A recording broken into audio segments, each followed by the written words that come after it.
But first, because they're not going to go away soon enough, the headlines breaking in the administration's 50 running scandals. Bush. Number 3, Pardon-Gate. More analysis of that first cluster of Bushy and last-minute magic wand waving, showing the continuation of an intriguing thread.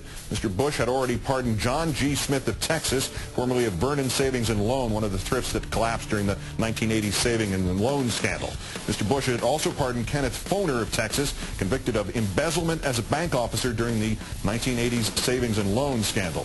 Mr. Bush had also pardoned David McCall of Texas on his deathbed 4 years ago for his role in the 1980s savings and loan scandal. Mr. Bush had also pardoned Mark Hale of Texas, convicted of $5 million worth of fraud in the 1980s savings and loan scandal. And now, Mr. Bush has just pardoned William Hoyle McCrite, Jr. of Texas, who had been jailed and fined for making false entries, books, reports, or statements of bank during the 1980s savings and loan scandal. I don't want to sound paranoid, but I think I'm beginning to detect a pattern here. Number 2, Mukasey-Gate. Washington State Supreme Court Justice Richard Sanders has now admitted that, yes, he was the guy.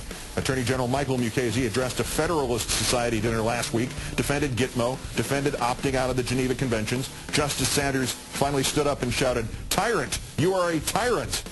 The judge now says he should not have gotten up and yelled, but he simply had had enough. And also, to be honest, he thinks he shouldn't have shouted tyrant, but rather he should have shouted tyranny. And number 1, Delusion-Gate.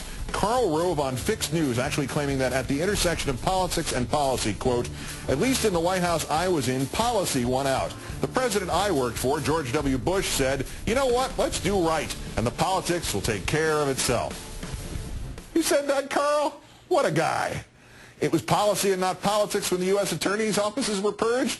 It was policy and not politics when the White House tried to block the climate change findings from James Hansen from NASA. It was policy and not politics when you urged the president to stop stem cell research. It was policy and not politics when the White House eviscerated Dr. Julie Gerberding when she tried to address global warming at the Centers for Disease Control. It was policy and not politics when the White House insisted that every federal scientist had to clear any congressional testimony with the Office of Management and Budget. At least in the White House I was in, policy won out.